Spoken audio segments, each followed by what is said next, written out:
Sound, camera, action. Sudesh Bhosle एक ऐसे गायक जिन्होंने अमिताभ बच्चन की आवाज को साकार किया। एक पंजाबण, गोड़ी पंजाबण, गोड़ी पटाखा दिल चुरा के ले गई, सोना सोना। और जब उन्होंने रुपहले पर्दे के लिए गाने गाए तो यूं लगा जैसे अमिताभ खुद आए। चुम्मा चुम्मा दे दे। सुदेश भोसले यानी एक हंगामा। सुदेश भोसले यानी मस्ती, एक बिंदास गायक। विविध भारती के स्टूडियो में सुदेश भोसले। थोड़ी मस्ती, थोड़ी यारी, थोड़ा प्यार,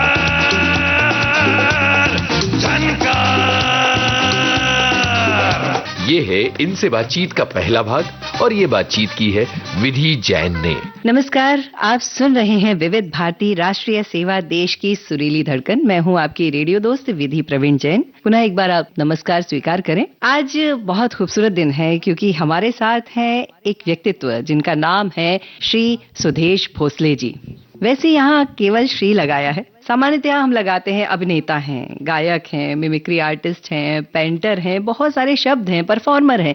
हम ये सारी चीजें अलग अलग व्यक्तित्व के साथ अलग अलग लगाते हैं, परंतु आज समझ नहीं आ रहा था कि उपमा क्या दी जाए, इसीलिए उपमा दी नहीं, सीधे श्री सुदेश भोसले जी से मैं काम चला रही हूँ और मैं बुला रही हूँ आज विविध भारती में आपके साथ ढेर सारी बातचीत, ढेर सारे अपने सुनहरे सपने और जो उन्होंने जिया है उस जीवन को आपके साथ साझा करने के लिए। तो चलते हैं, आज के इस कार्यक्रम की शुरुआत करते हैं।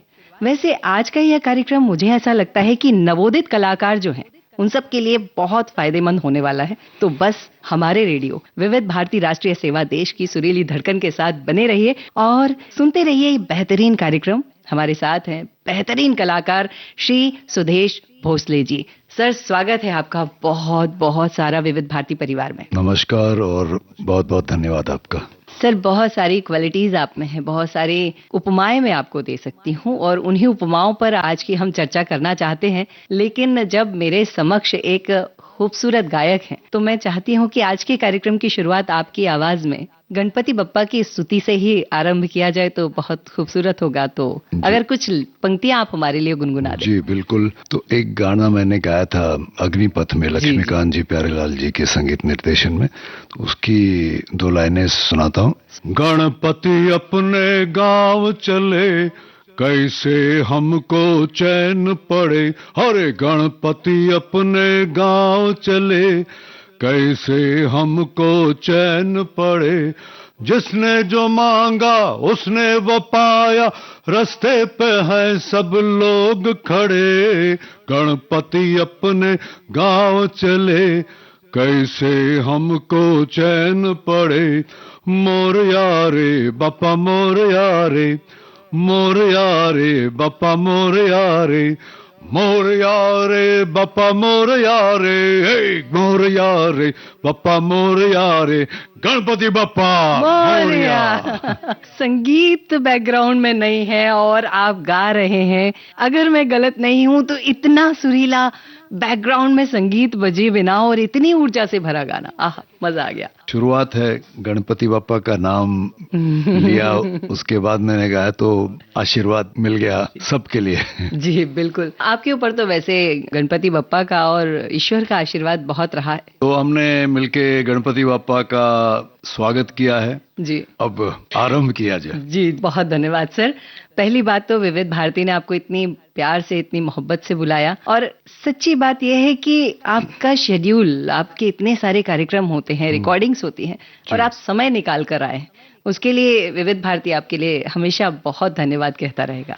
Most welcome. बट कैसा है ना, विविध भारती जब से होश संभाला है तब से विविध भारती इसको सुनते हैं और जिनके साथ बड़े हुए हैं उनको एक तो भूल नहीं सकते, और बच्चे कितने भी बड़े हो जाएं, गुरु जो है वो गुरु रहता है। क्या बात है। तो विविध भारती के लिए वो सम्मान, रिस्पेक्ट। और देखिए अभी तो अनेकों सैकड़ों हजारों चैनल्स हैं, टीवी चैनल्स हैं, लेकिन जब विविध भारती आते हैं तो वो नॉस्टैल्जिक मोमेंट होता है हमारे लिए। जी। मतलब जब कुछ नहीं था तब जिसने संभाला उसके लिए तो रिस्पेक्ट होगी, उसके लिए समय निकालना ही होगा। और जब मैं आया बाहर से तो मैंने देखा कि इतनी दूर ये बसा हुआ है स्टूडियो, उसके बावजूद भी जो बाहर फोटोग्राफ्स मैंने देखे तो मुझे शर्म आई। मैंने सोचा कि यार मैंने इतनी देर क्यों लगाई आप लोगों को वहाँ बोलने में। ये आप सबका स्नेह होता है और कहते हैं कृतज्ञता हमेशा रहनी चाहिए और वो आपके अंदर भाव है। सो प्रार्थना करूंगी ईश्वर से ये बना रहे। अब मैं आती हूँ, बहुत सारे प्रश्न मेरे मन में हैं और जब जाना कि आप आ रहे हैं तो सोचा क्यों ना सारे प्रश्नों को उड़ेल दिया जाए। बिल्कुल। पहला प्रश्न ये है कि पिताजी हैं श्री एन.आर. भोसले साहब, पेंटर हैं और छोटे मोटे पेंटर नहीं हैं। मुगले आजम जैसी फिल्मों के होर्डिंग्स बनाते हैं और उनकी होर्डिंग बने बिना फिल्म चल नहीं सकती। माँ हैं श्रीमती सुमनताई भोसले साहब, खूबसूरत गाती हैं। माँ तो माँ, नानी और अच्छा गाती हैं। अगर इन्हें किसी कार्यक्रम में बिठाया जाए तो शास्त्रीय गायकों की अग्रिम पंक्ति में ये विराजमान होती हैं। और इस सब के साथ कितना कुछ आपने देखा होगा फिल्म जगत के बारे में और इस फिल्मी दुनिया में, उसमें स्थान बनाने के लिए क्या इन सब ने आपको सपोर्ट किया, धक्का दिया, भेजा गया या आप खुद से वहां चले गए? एक्चुअली बड़ा विचित्र तो नहीं कहूंगा, लेकिन बहुत एक्साइटिंग जो मेरा सफर रहा है जी। क्योंकि जैसे आपने माता का नाम लिया, मम्मी का सुमन भोसले जी। और दुर्गाबाई शिरोडकर, वो आगरा घराने की बहुत प्रसिद्ध गायिका थी। अजमत हुसैन खान साहब की शिष्या थी। और पिताजी उस वक्त के बहुत मशहूर पेंटर आर्टिस्ट। और ये वो जमाना है 50s, 60s, 70s का, जब ये डिजिटल प्रिंटिंग या ये बड़े बड़े अभी जो डिजिटल होर्डिंग्स आप देखते हैं वो था नहीं, hand painted hoardings, banners, posters लगते थे और ये एक ही जरिया था किसी भी चीज की पब्लिसिटी करने का। और जितना मूवीज स्क्रीन्स को इम्पोर्टेंट दिया जाता था, हीरो हीरोइंस को या उस बड़ी फिल्म को, उतना ही इम्पोर्टेंस उस वक्त बैनर्स या पोस्टर्स को दिया जाता था। ऐसा मानते थे कि सपोज आज 12 बजे पहला शो होने वाला है किसी भी फिल्म का, तो अगर 12 बजे से पहले उस थिएटर में अगर वो बैनर या पोस्टर नहीं लगा तो वो फिल्म फ्लॉप हो जाती थी, कोई जाता नहीं था अंदर। अच्छा। इतनी ताकत थी उस पोस्टर में। और जैसा भी प्रोमोज होते हैं, हीरो खुद आके बोलता है टीवी पे या चैनल्स पे कि ये है वो है, वो एक ही बैनर ऑडियंस को आकर्षित करता था। मतलब उसमें कुछ हीरो हीरोइंस, कोई विलन का, ये कोई चाकू लेके खड़ा है, कोई बंदूक लेके खड़ा है या पीछे बैकग्राउंड के, उस बैनर से लोगों को आइडिया आ जाती थी फिल्म क्या होगी। मतलब सोचिए वो आर्टिस्ट कितने बड़े होंगे और उस पोस्टर में कितनी ताकत होगी। और कोई प्रिंट नहीं। सपोज मुझे याद है अगर 35 थिएटरों में फिल्म रिलीज हो रही तो उतने बैनर्स बनाने पड़ते थे। तो 35 अलग अलग बनाए जाएंगे? बिल्कुल। और सब एक से होंगे? हाँ, एक से होंगे या डिफरेंट होंगे, लेकिन फिर उस बैनर को हैंड कार्ड जिसको ना हाथ ठेला के, हम लोग हाथ गाड़ी बोलते हैं, उसके ऊपर बिछा के फिर वो स्पेशल लड़के होते थे। अच्छा। सिर्फ वही वो काम कर सकते थे। फिर थिएटर पे चढ़ के उनको बांधना प्रॉपर। और फिल्म के रिलीज होने से 2 महीने पहले से पब्लिसिटी शुरू होती थी। कहाँ? ये हाईवेज, जुहू बीच, जो मेन सेंटर्स है, मुंबई गुजरात का बॉर्डर या पूरे महाराष्ट्र का, तो वो 1-2 महीने से जैसे होता ना अवेयरनेस, प्रमोशन, वो होता था। और नॉर्मली एक आम लोगों की ये भावना है कि आर्टिस्ट, पेंटर मतलब क्या, एसी स्टूडियो में बैठे होंगे, मस्त बना रहे हैं, और जब मूड बना तब बनाया, फिर 2 दिन बाद फिर बना, 6 महीने एक पेंटिंग बन रही, ऐसा नहीं था। बड़ा स्टूडियो होता, स्टूडियो मतलब गराज टाइप।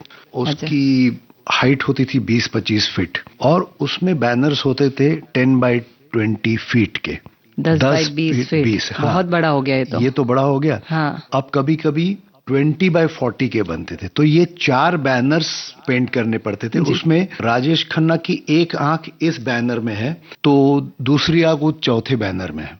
अच्छा, फोटोग्राफ कितना उसकी साइज? बस 1 इंच। हाँ, तब तो बहुत छोटे फोटो बनते थे। इतना या 2 इंच जी। उसमें 30 फीट का राजेश खन्ना बनता था।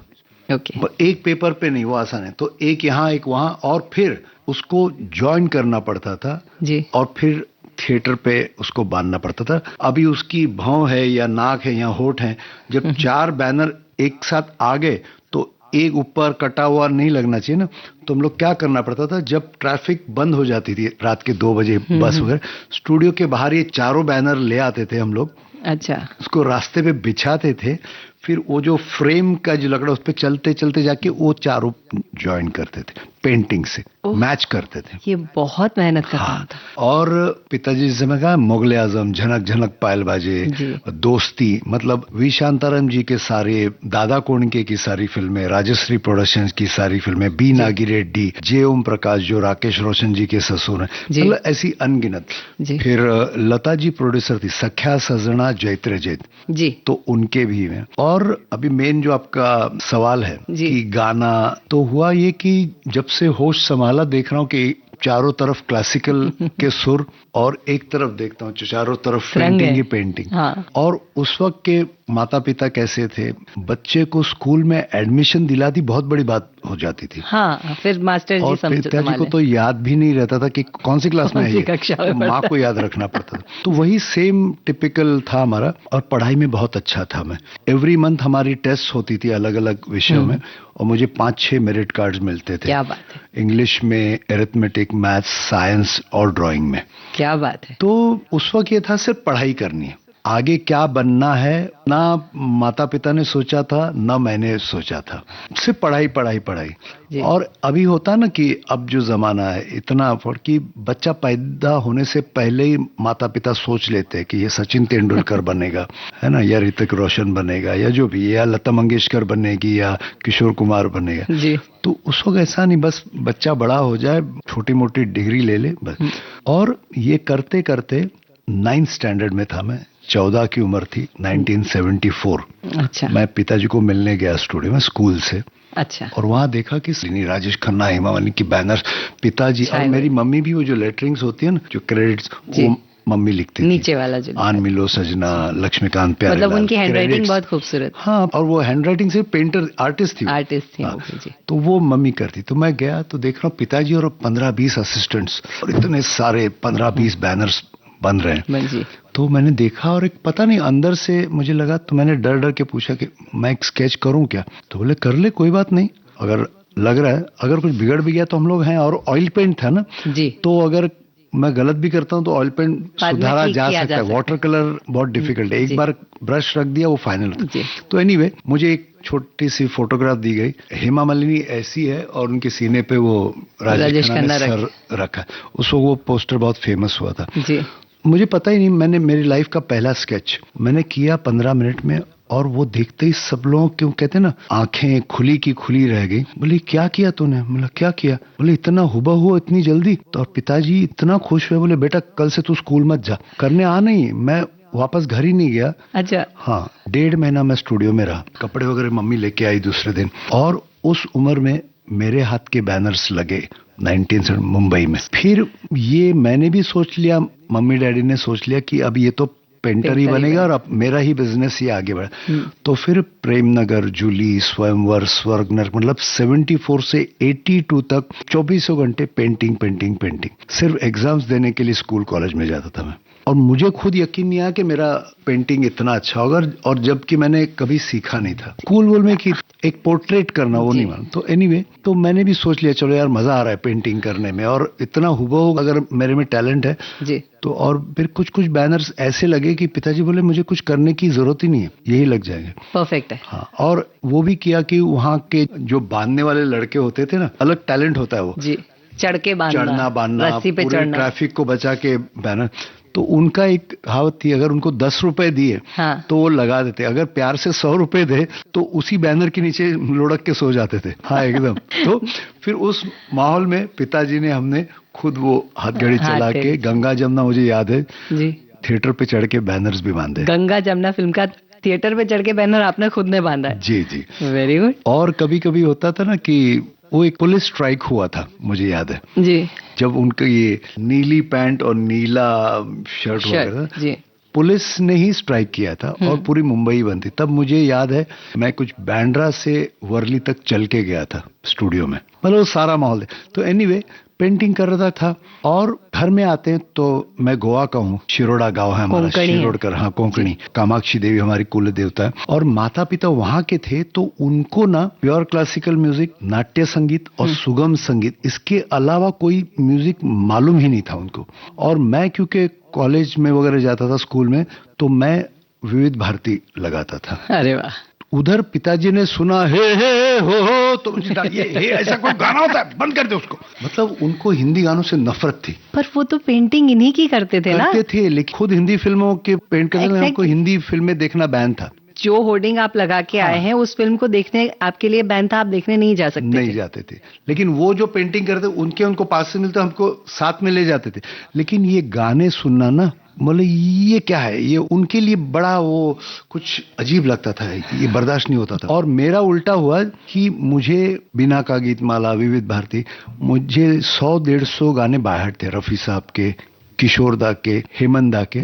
और एक 78-79 में ऐसा कुछ हुआ, अच्छा 24 घंटे मम्मी को सुन रहा हूँ, शास्त्रीय संगीत घर में रियाज कर रही है जी, लेकिन मैं पेंटिंग। और मेरा रोज का रूटीन था, गोरेगांव में 8:11 की ट्रेन पकड़ के महालक्ष्मी उतरना, और वो भी ऐसे नहीं, पूरे पेंट्स लेके, लिंसीड ऑयल लेके, बाहर लटक के, वो जो ना वो बीच वाला जो खम सब कर चुका हूँ जी। और महालक्ष्मी स्टेशन में उतर के वर्ली में जाना है स्टूडियो में, तो एक बस स्टॉप जाता था, वो तो 5-6 बसेस भर के आती थी, फिर अगले बस स्टॉप जाता था, शायद वहां मिल जाए। ऐसा करते करते रोज चल के जाता था महालक्ष्मी टू वर्ली।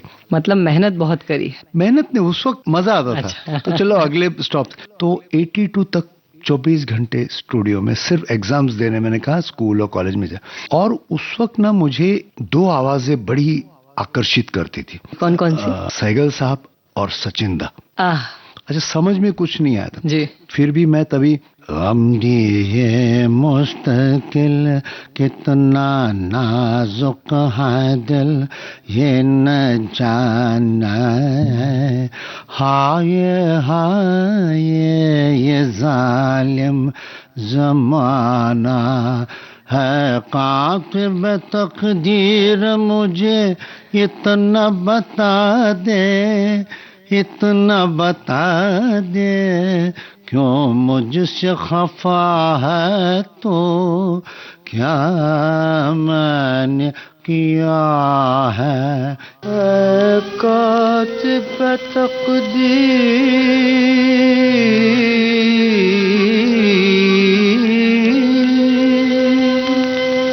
मुझे इतना बता दे,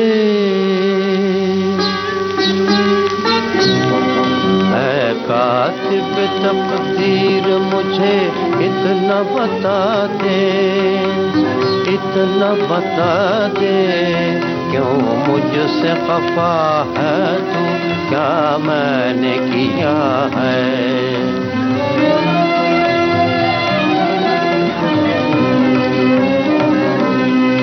औरों को खुशी, मुझको फकत दर्द और रंज गम, दुनिया को हंसी और मुझे रोना दिया है।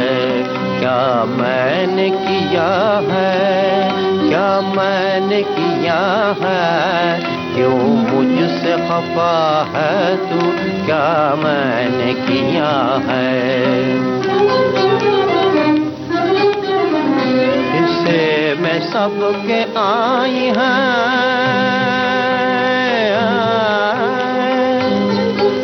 इससे मैं सबके आई हैं रंगीन बहारें, बदबख्तियाँ लेकिन मुझे शीशे में उतारे। पीते हैं लोग रोज व शब मुसर्रतों की, मैं हूँ कि सदा खून जिगर मैंने पिया है। क्या मैंने किया है, क्या मैंने किया है।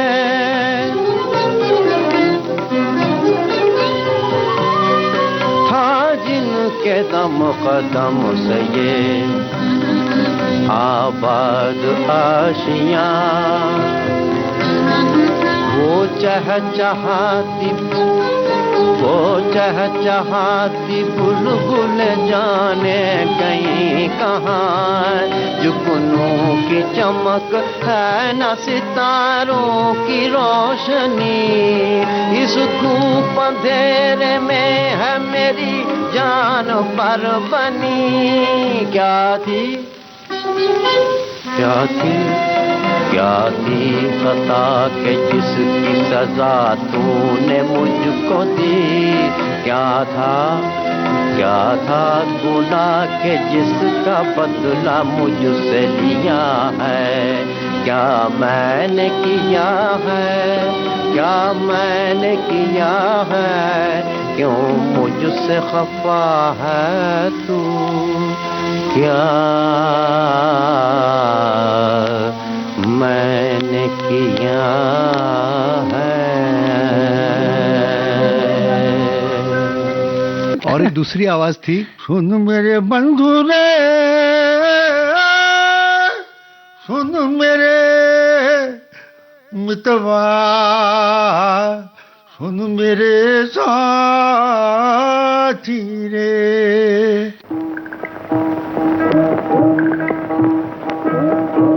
सुन मेरे बंधु रे, सुन मेरे मितवा, सुन मेरे साथी रे।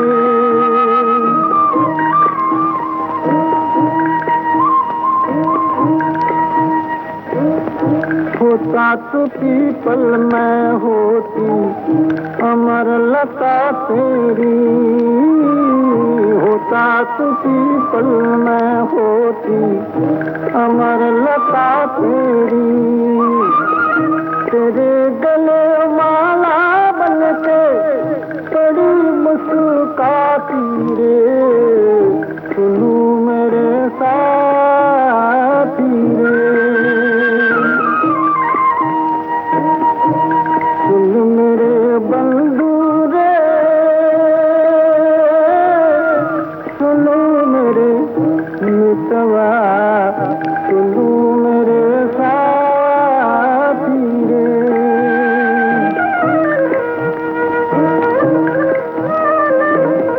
जिया कहे तू सागर में होती तेरी नदिया, दिया कहे तू सागर में होती तेरी नदिया, लहर बहर करती अपने पिया से मिल जाती रे, सुनू मेरे साथी रे। सुन मेरे बंधु रे, सुनो मेरे मितवा, सुनो मेरे साथी रे।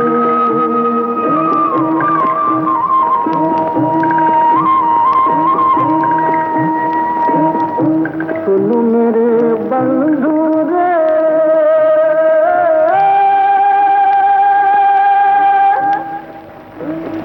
सुनो मेरे मितवा,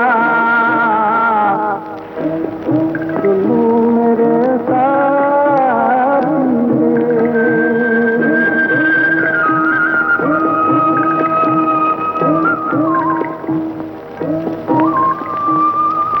ऐसा एक सेकंड के लिए लगा कि सचिन देव वर्मन जी का एक कोई रियाज करते समय का गाना यहाँ पे रिकॉर्ड करके बजा दिया हो, सेम था। उम्र ऐसी थी ना कि देखो बच्चे ना कभी डरते नहीं। हाँ, जैसे ना मैं भी बेशर्मियों की तरह चिल्ला चिल्ला के गाता था और सुर लगे नहीं लगे फिक्र नहीं होती थी, लेकिन ये फिर किशोर दा, मुकेश जी, पंचम दा, ऐसे तो ऐसा करते करते 3, 4, 5, 6, 7 आवाजों में मैं गाने लगा जी। और कभी पेंटिंग ही करना। फिर अचानक मैंने रियलाइज किया कि दादा मुनि की आवाजें, अशोक कुमार जी, सचिन, अपने संजीव कुमार साहब, अमजद भाई, ये अब मजाक मजाक में मैं करने लगा। तो दोस्तों में थोड़ा सा स्कूल में पॉपुलर हुआ, फिर किसी की गणपति की पूजा हो, मतलब घर में पूजा हो, कोई बर्थडे हो जी, तो ऐसा करते करते और फिर कुछ लोग स्टेज पे बुलाने लगे। श्री सुदेश भोसले जी बन गए। नहीं बना नहीं, अरे एक शो है, आजा 1-2 गाने। फिर एक ऑर्केस्ट्रा मेलोडी मेकर्स में मुझे बुलाया गया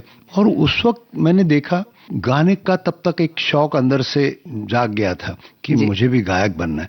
लेकिन जिस ऑर्केस्ट्रा में हम जाते थे ना, इतना मतलब पॉपुलर था ऑर्केस्ट्रा जी, तो बोले वहां तो 5 वॉइसेस फिक्स रहती थी। लता जी, वॉइस ऑफ लता मंगेशकर, आशा जी, रफी साहब, किशोर दा और मुकेश जी, 5।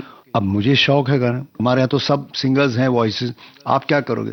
मैं हेमंत कुमार बनूंगा। हेमंत कुमार बन के मैंने या दिल की सुनो दुनिया वालों, या मुझे कोई अभी चुप रहने दो, मैं गम को खुशी कैसे कह दूं, जो कहते हैं उनको कहने दो, या दिल की सुनो दुनिया वालों।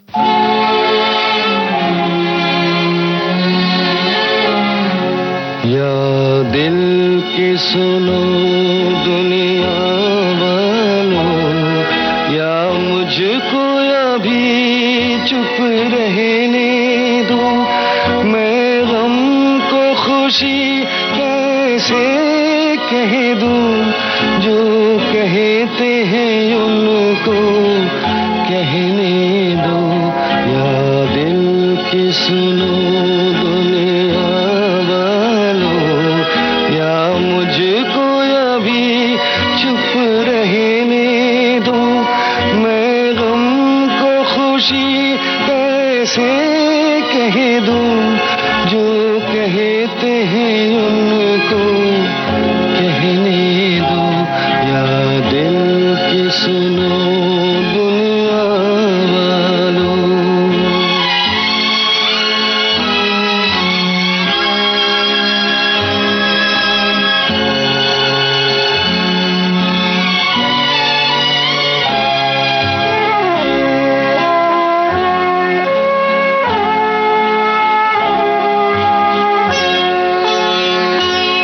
ये फूल चमन में कैसा खिला,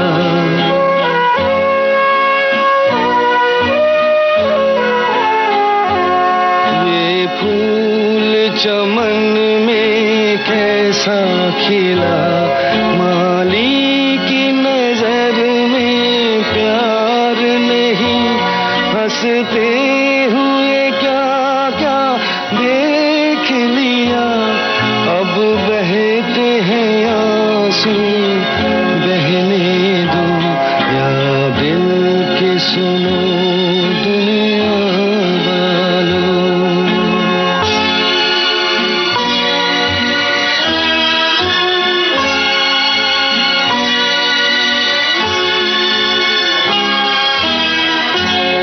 एक ख्वाब खुशी का देखा नहीं,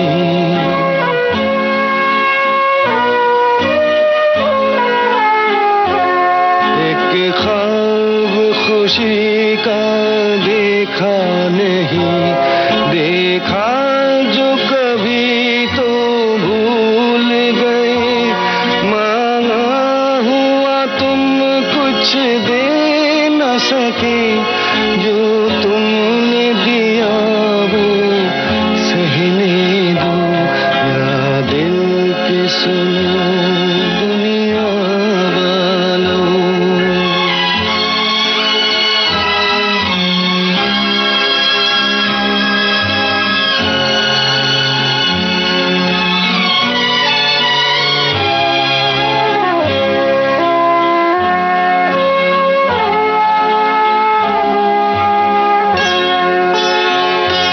क्या दर्द किसी का लेगा कोई,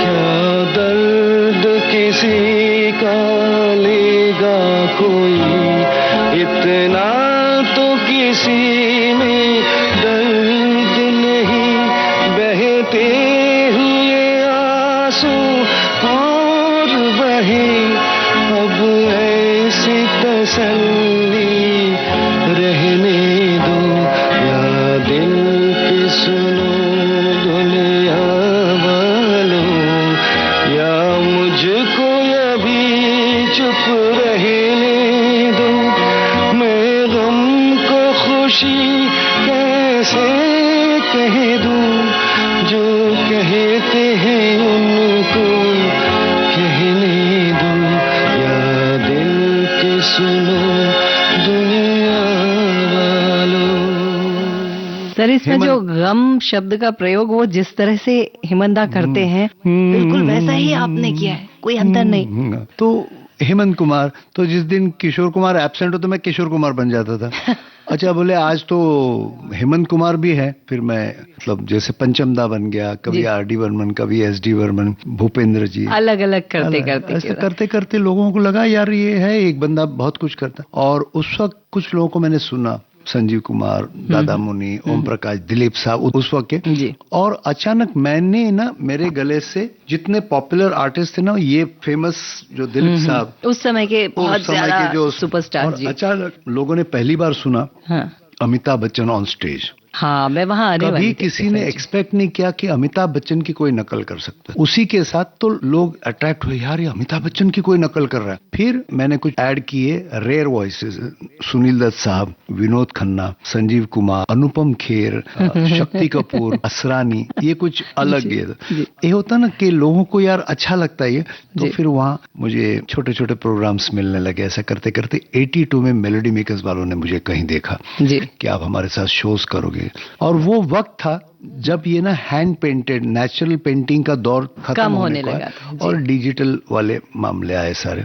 सर तो एक प्रश्न मेरे मन में कौंध रहा है, मम्मी शास्त्रीय गायिका है जी, तो क्या आप उनके पास बैठ के सीख रहे थे? मैं रियाज जब करता था ना, सोचा नहीं था कि सिंगर बनना है, तो वो बराबर सुनती, सुदेश थोड़ा सा ठीक कर लो इसे, अच्छा बिठा देती, लेकिन सिंगर बनाने के लिए नहीं, ऐसे सिखाने के लिए आप सीख रहे थे जी। लेकिन मैंने भी और घर में सबने लगा ये आगे जाके पेंटर बनेगा, क्योंकि मैं बैठे बैठे ऐसे स्केचेस 77 78 के मेरे बने हुए स्केचेस जी, तो मुझे यकीन नहीं होता उस वक्त कैसे बना है। और सबसे बड़ी बात, मैंने ये सब पेंटिंग वगैरह छोड़ने के बाद भी कुछ साल पहले जे स्कूल ऑफ आर्ट के 150 साल पूरे हुए, तो मेरी 2 सिस्टर्स वहाँ डिप्लोमा किया उन्होंने, तो उसमें मुझे एज ए गेस्ट बुलाया और शशि कपूर साहब वहाँ as a guest and as a model आए थे। अरे वाह, मतलब जे स्कूल ऑफ आर्ट को जब 150 साल पूरे, मेरी फोटोज भी हैं कि शशि कपूर 20-25 फीट दूर बैठे और जे के जितने टॉप के पेंटर्स हैं वो अमोल पालेकर जी, वो भी जे के स्टूडेंट और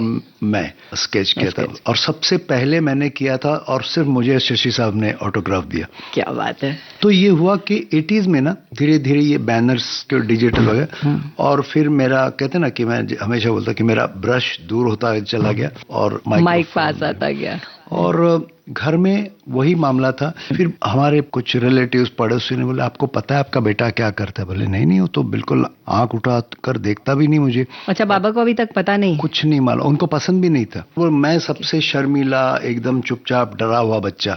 सब उनके फ्रेंड ने कहा, हमारे जो कॉलोनी वाले, अरे जरा जाके देखो तो सही। तो एक दिन चुपचाप आए Dinanath Mangeshkar auditorium, mummy papa बैठ गए अंधेरे में, और जब देखा ऑर्केस्ट्रा पहली बार, और जब मैं आ रहा हूँ तो लोग तालियां बजा रहे, सीटियां, बोले अरे ये कब हुआ? फिर परिवर्तन कैसे होता है, लोगों का मेरी तरफ प्यार या वंस मोर यो देखते हुए उनको धीरे धीरे किशोर कुमार भी अच्छे लगने लगे, उनको हिंदी फिल्में, हिंदी गीत, और मेरे हर शो में आने लगे फिर। अरे मुझे लगा था पहली बार देखने के बाद आपको घर ले जाकर जो पुराने पिताजी लोग प्रसाद वगैरह नहीं मिला, उनको अच्छा लगने लगा। अरे यार ये, और उनको मुकेश जी के कुछ गाने पसंद, चंदन सा बंद वगैरह थोड़े। अच्छा पेंटिंग बेटा सुना दे, मतलब वो कि मेरा बच्चा कर रहा तो अच्छा ही होगा। तो एनीवे ये 82 से एक नया सफर शुरू हुआ, और कहते ना कि पहला ही जो मैंने टूर किया जी, वो पूरा 10 दिन का, अमरावती, अकोला, नागपुर, वर्धा वगैरह। और मैं कहता हूँ वो दिन है और आज का दिन है जो पैरों में जो भिंगरी चक्री लगी ना, उनके लिए रुकी नहीं। सर आपने बहुत सारे लोगों की आवाज में बहुत सारे नगमे गाए हैं जी, पर कुछ गीत हैं जो आपने अपनी खुद की आवाज में भी गाए हैं जी। अगर एक कोई गीत आप गुनगुना दें जिसे हम हमारे श्रोताओं को, हमारे 2-3 गाने हैं जी जो अच्छे हुए, जैसे हो लाल दुपट्टे वाली तेरा नाम तो बता, ओ काले कुर्ते वाली तेरा नाम तो बता। दूसरा किंग अंकल में मैंने गाना गाया था, फैनी ने मुझे बुलाया मैं चला आया, जब वो शर्मा के हंसी तो नशा छाया। ये आशा जी के साथ डुएट था जी। ला ला ला ला ला ला ला।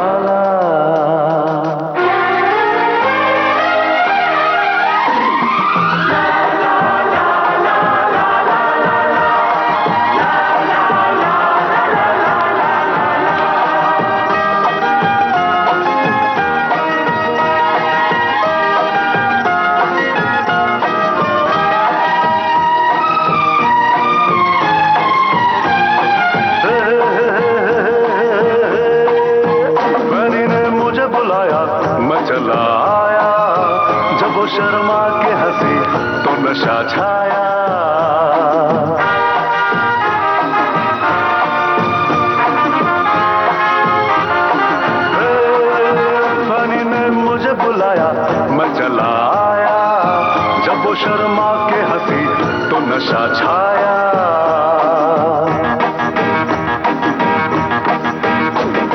ये ना समझना के मुझको चढ़ी है, ये प्यार की मस्ती है जो बड़ी है।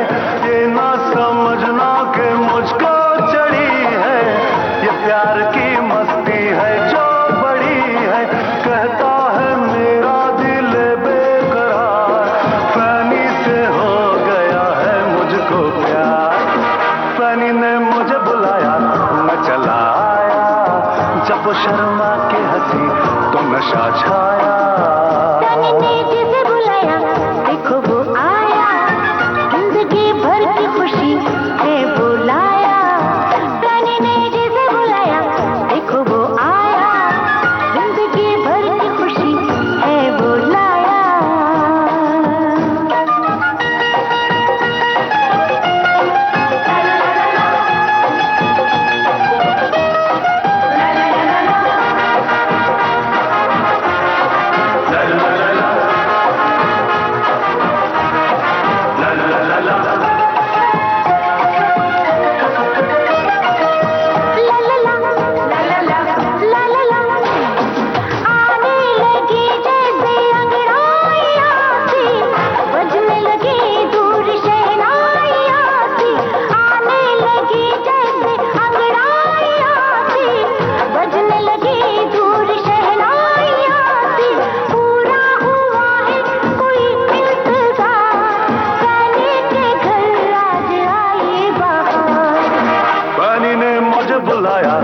चला आया, जब वो शर्मा के हंसी तो नशा छाया।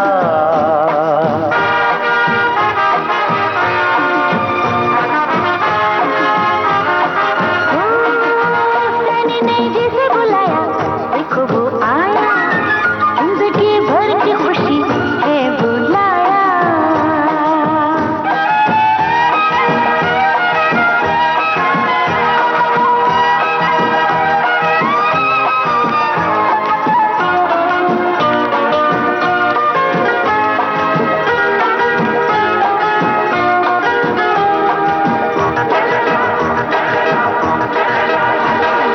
इस दिल ने उस दिल को दे दी है अर्जी, जो तेरी मर्जी वही मेरी मर्जी।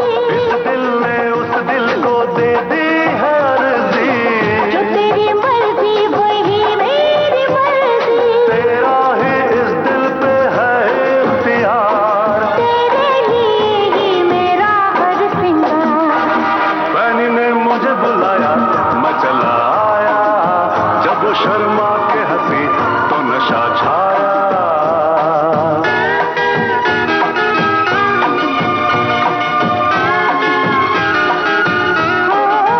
फैनी ने जिसे बुलाया देखो वो आया, जिंदगी भर की खुशी है बुलाया।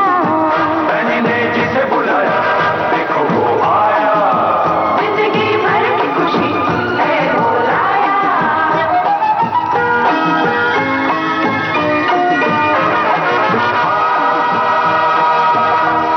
उसके बाद एक गुनहगार फिल्म आई थी अतुल अग्निहोत्री और मिठुन दा के जी। तो उसमें गाना था रेन इज फॉलिंग छमा छम छम, हर लड़की ने आंख मारी गिर गए हम, तन तना तन तन तन, ऐसे कई गाने।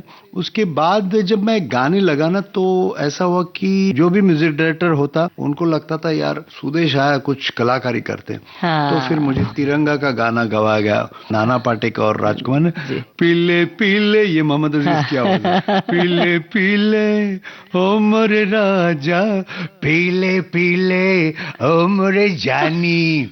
उसी तरह सौदागर में गाना है जी, दिलीप साहब और राजकुमार जी का। इमली का बूटा बेरी का पेड़, इमली खट्टी मीठे बेर, इस जंगल में हम दो शेर, चल घर जल्दी हो गई देर। हे राजू चल बिरू, हे राजू चल बिरू।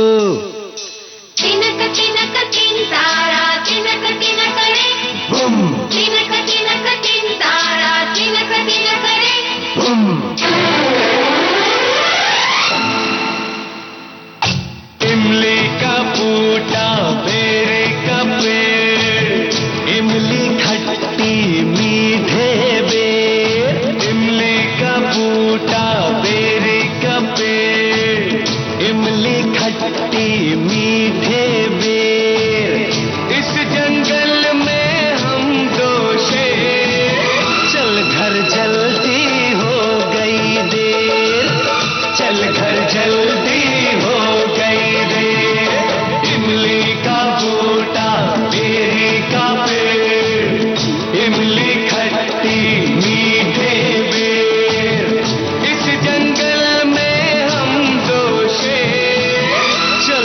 जल्दी हो गई देर, चल घर जल्दी हो गई रे। इमली का बूटा, बेरी का पेड़,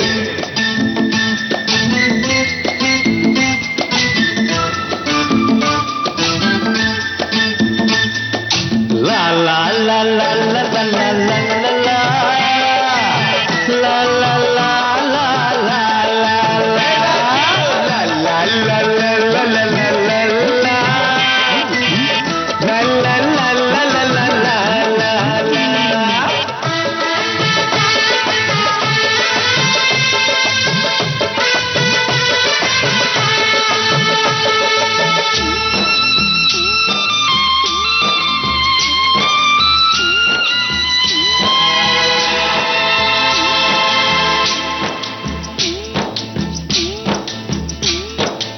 जिस दिन से तू रूठ गया, जिस दिन से तू रूठ गया, तेरी कसम दिल टूट गया। ना जाने कब रात हुई, ना जाने कब हुई सवेर। इमली का बूटा, बेरी का पेड़, इमली खट्टी मीठे पेड़, इस जंगल में हम दो शेर। चल घर जल्दी हो गई देर, चल घर जल्दी हो गई देर। इमली का बूटा, बेरी का पेड़,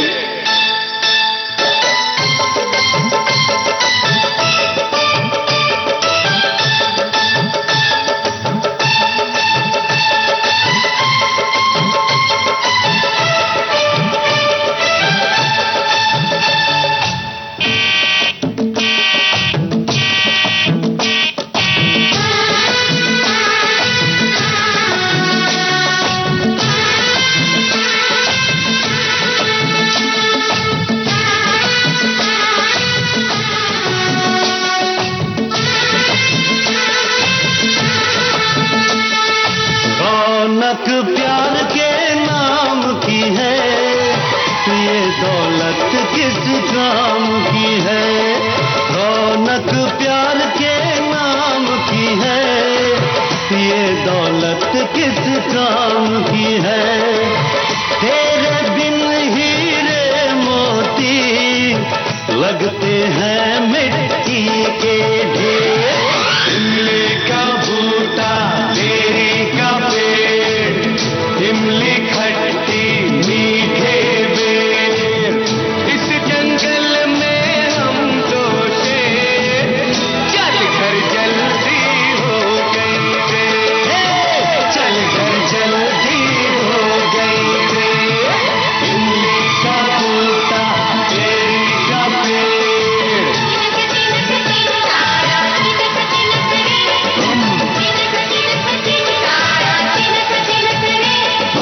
तिनक तिनक तिन तारा, तिनक तिनक रे, तिनक तिनक तिन तारा, तिनक तिनक रे।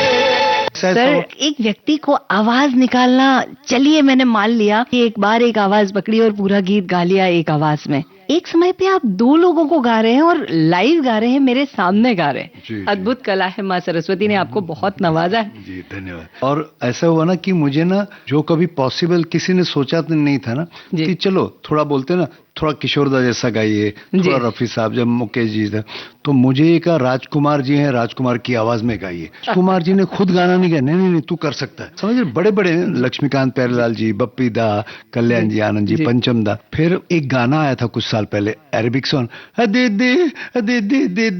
याद है? हाँ, हाँ, अभी अरेबिक सॉन्ग बीच में एक आया तो था, वो जी। काफी लोगों ने कॉपी किया। तो श्रीमान आशिक फिल्म में नदीम श्रवण ने मुझे कहा सुदेश अनुपम खेर जी की आवाज में गाना। मतलब सर वो लोग खुद नहीं गाते कभी, तो फिर भी गवाया मुझे, गाना पड़ता ना, क्योंकि अगर आप अभी स्टूडियो में हैं तो आप कैप्टन हैं। तो वो गाना नॉर्मली कैसा गाना,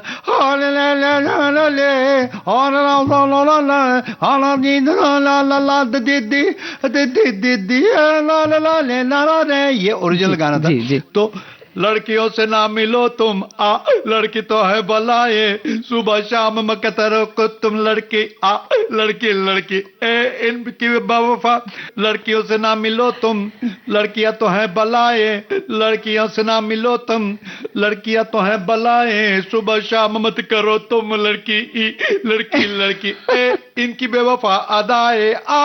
और एक बार ऐसे हुआ, एक फिल्म में अनुपम खेर जी ने जी कुछ कॉमेडी गाना गा लिया शूटिंग में जी और उसके बाद नरेश शर्मा जो बहुत बड़े म्यूजिक डायरेक्टर मिठुन जी। उनके पिताजी जी। तो वो बैकग्राउंड म्यूजिक कर रहे थे। हाँ। और अनुपम खेर जी का कॉमेडी रोल है जी, और बिल्कुल। उसमें उन्होंने कुछ गाया था मडरा सच मैं मिलने आया, ऐसा सिचुएशन के हिसाब जी। से। लेकिन जब बैकग्राउंड म्यूजिक हुआ तो उनको बुलाया गया हाँ कि अरे आपकी वो 2 लाइन है आपने जो गाई थी शूटिंग में उसको डब कर लीजिए। अनुपम खेर जी आए और म्यूजिक वो बीट पे हो गया था ना, तो उनको लिप सिंक करना थोड़ा सा मुश्किल हो गया। जी अगर लिप सिंक पकड़ते हैं तो वो बीट जा रही थी। बीट। बोले यार ये नहीं हो रहा, 2 दिन उन्होंने किया। फिर नरेश शर्मा बोले आप फिक्र मत कीजिए हम कर लेते। फिर मुझे बुलाया गया, जी बोले सुदेश जी आपको यकीन नहीं आएगा, पता नहीं कैसे 10 मिनट में डबिंग कर लिया।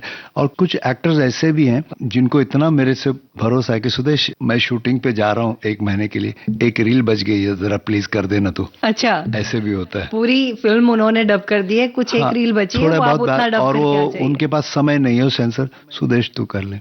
और उसमें अंतर समझ में आ नहीं रहा है नहीं फिल्म में नहीं आ कहीं रहा से। है। जब ये दौर चला ना मैं मिमिक्री या अलग आवाजों में गाने गाना फेमस हो गया तो थोड़ा सा बीच में ना कुछ लोग मेरे जो वेलविशर क्या इसकी नकल तेरी आवाज कहाँ है, तो थोड़े दिन में हाँ। थोड़ा सा डिप्रेशन या फ्रस्ट्रेशन में चला गया कि क्या करूं।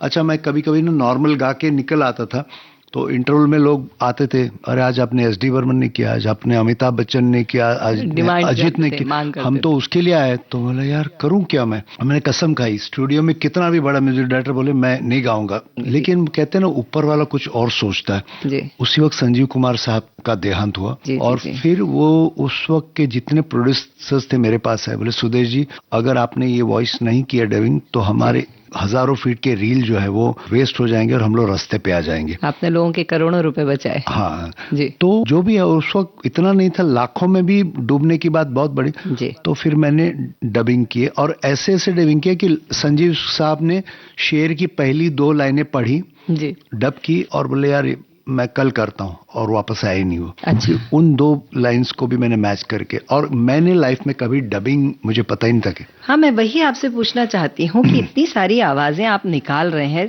सामने बैठ के निकाल रहे हैं, लोग इसके लिए प्रॉपर ट्रेनिंग लेते हैं, इसके लिए इंस्टीट्यूट्स हैं जहाँ पे जाके लोग सीखते हैं, आपने कहाँ से सीखा ये सब? कुछ मालूम नहीं मुझे, करता मुझ पे थोपा गया। पिताजी को मिलने गया, बोले बेटे अच्छी पेंटिंग है चल पेंटिंग करते गया। फिर आवाज आने लगे कि तो किसी के बर्थडे में इधर उधर गया। फिर अचानक ऐसे हुआ मुझे नहीं करना था संजीव कुमार साहब की फिल्में की, और मैं लगभग एवरीडे बीआर स्टूडियोज में पड़ा रहता था, मतलब 5 फिल्में एक साथ मैं डब करता था। और एक दिन मुझे इंजीनियर मतलब वो अनिल कपूर जी बाजू के स्टूडियो, उनके 2 स्टूडियोज है बीआर, जी। बोले वहां पे अनिल कपूर आपसे मिलने आए। तो बोला क्यों, तो मैं क्या बोला नमस्ते सर। वो ऐसा मतलब किस्सा था कि mister India super duper hit हुई की, जी क्योंकि फिल्म हिट हुई, रशिया फिल्म फेस्टिवल में भेजनी थी, तो इन्होंने कुछ रील्स ऐड किए और उसमें अनिल कपूर को डब करना था। जी अनिल कपूर बोल रहा है मेरे पास समय नहीं है, मुझे एयरपोर्ट जाना है, तो मुझे बुलाया गया। अनिल जी को मैं मिलने गया, उन्होंने बुलाया तो बोले सुदेश जी वो मेरी आवाज सुनाई। तो मैंने सर मैंने कभी की नहीं। अरे कर सकते हो यार करो, 2 रीलें करनी है और मेरे पास टाइम नहीं, मैं जो यहीं से एयरपोर्ट निकलना है। जी तो मैंने कहीं किसी का स्टेज पे शायद सुना कि एक उनका वॉइस था, अरे मस्का बाबा झकास एकदम, अरे क्या झकास। मैंने तो वो बोलते अरे very good very good very good, अरे चलो चलो यू डू इट मैं एयरपोर्ट जा रहा हूँ। अच्छा तो मैंने ना वो 2 रील्स पहले किए मिस्टर इंडिया के, वो भी कैसे पायलट ट्रैक जो होता है जो नॉर्मली लोग कर नहीं जाते, कि शूटिंग के वक्त जो डायलॉग रिकॉर्ड बोले जाते होता है, वो जो उसमें बहुत रिकॉर्ड स्लो आवाज करते सुनाई देती है। That is pilot track. जी तो वो मैंने उसी वक्त सुन के 2 रील्स कर दी और मेरी आवाज में वो रशिया फिल्म फेस्टिवल में गई वो 2 रीलें। उसके बाद मेरा संजीव कुमार डबिंग चल रहा था, अचानक एन चंद्रा जी ने मुझे बुलाया, बोले सुदेश मैंने एक नई फिल्म बनाई है और उसको सेंसर करना है, अनिल कपूर 1 महीने के लिए बाहर गए हैं। मैंने कभी किया नहीं, अरे मैंने सुन लिया तेरा वो नहीं आता, वो मेरे गले में सूट नहीं कर रहा, कोशिश तो कर, खाली सेंसर्स के लिए चाहिए। तो वही मैंने पूरी फिल्म पायलट ट्रैक का वो हेडफोन लगा के की मैंने, सब हो गया। उसके बाद जब मिक्सिंग की बारी आई तो साउंड इंजीनियर कंफ्यूज हो गया। अच्छा, अनिल जी ने भी वो डबिंग की फिर आके। अच्छा, बाद में आके उन्होंने भी की। और लेकिन मिक्सिंग के वक्त साउंड इंजीनियर कंफ्यूज हो गए, सुदेश भोसले का ट्रैक कौन सा है, अनिल कपूर का ट्रैक कौन। और पहली काफी प्रिंट्स मेरी आवाज में। और एन चंद्रा अभी मुझे जब अवार्ड मिला तो बोले आज तक किसी को नहीं मालूम है, सिर्फ प्रीमियर भी सिर्फ एन चंद्रा जी और दिनेश गांधी जो प्रोड्यूसर थे और अनिल कपूर, सिर्फ 3 लोगों को मालूम था कि ये अनिल कपूर की आवाज नहीं है। हम लोग भी आज तक नहीं समझ पाए। हाँ, तो ऐसी ऐसी चीजें होती गई। सर, आपने अपने जीवन में बहुत कुछ किया है। एक गीत और जो हम हमारे श्रोताओं को सुना दे, आपका गाया हुआ कोई गीत।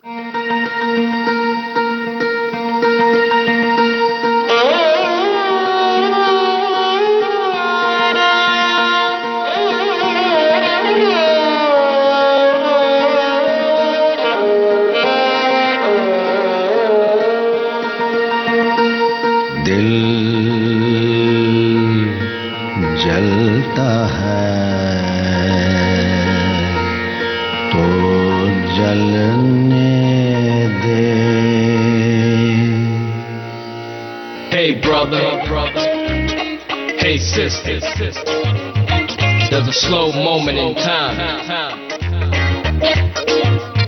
to get the wisdom, to see the simple, to get the wisdom, to see the simple.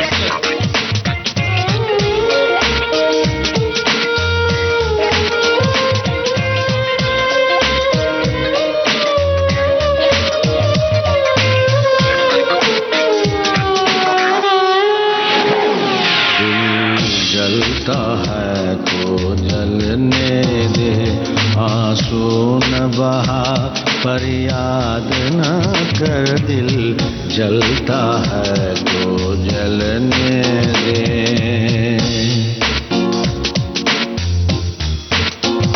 तू पर्दा नशी का आशिक है, यूं नाम वफा बर्बाद न कर। तू पर्दा नशी का आशिक है, यूं नाम वफा बर्बाद न कर, दिल जलता है तो जलने दे। With the curls in his hair, who'll be the kid on the lake since 1986? Who'll be the brother sitting there with the curls in his hair? Who'll be the kid on the lake since 1986? Who'll be the man with the plan, doing all that he can?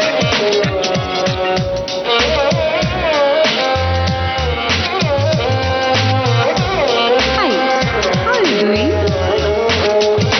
मासूम नजर के तीर चलाए, बिस्मिल को बिस्मिल और बना। मासूम नजर के तीर चला, बिस्मिल को बिस्मिल और बना। अब शर्म हया के पर्दे में यूं छुप छुप के बेदाग न कर। अब शर्म हया के पर्दे में यूं छुप छुप के बेदाग न कर, दिल जलता है तो जलने दे।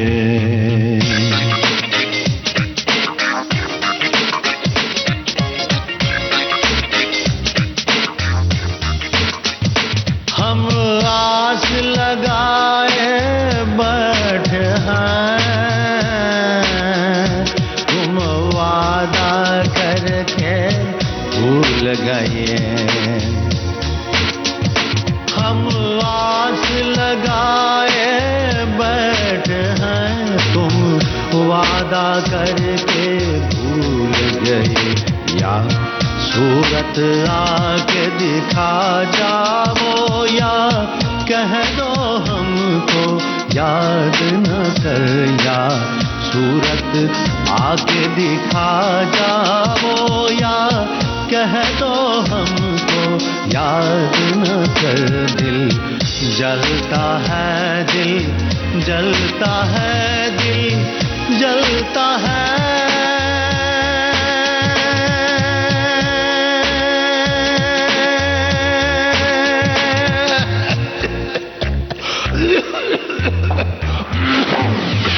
Hey brother, who be that brother sitting there? Hey sister, with the curls in his hair. There's a slow moment Who in be the time. kid on the mix? Since 1986. Get the whiz. Who be that brother sitting there? See the simp. With the curls in his hair. Get the whiz. Who be the kid on the mix? See the simp.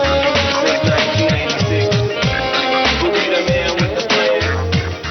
Doing all जाने माने पार्श्व गायक सुदेश भोसले से विधि जैन की बातचीत आपने सुनी। ये पहला भाग था। पानी ने मुझे बुलाया, मैं चला आया। ये बातचीत अगले हफ्ते भी जारी रहेगी और आप सुनेंगे इस बातचीत का दूसरा भाग।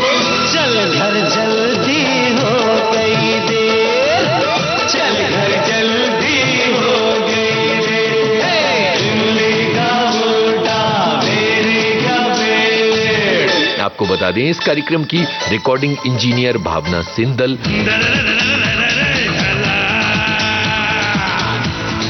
और विविध भारती की ओर से इस कार्यक्रम को प्रस्तुत किया जुबैर खान ने। सेलुलाइट डिजिटल अपना बॉम्बे टॉकीज, पिक्चर ही कल्चर है अपना बॉम्बे टॉकीज।